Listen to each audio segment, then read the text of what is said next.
El Dynamic es un resumen de la ciudad, una ciudad de nuestro genio que ha continuado la extensión mundial a nivel de gastronomía, de surrealismo y de una ciudad turística. Y lo que hemos intentado es englobar todo lo que es la gastronomía y la ciudad en un local.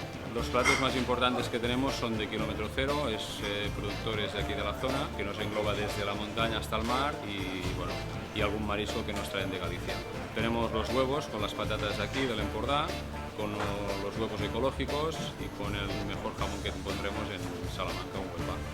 Los trinchats, la clova, las cloïsses, las anchoas de aquí de l'Escala y a destacar también unas hamburguesas que hacemos ecológicas de nuestro carnicero de aquí de proximidad.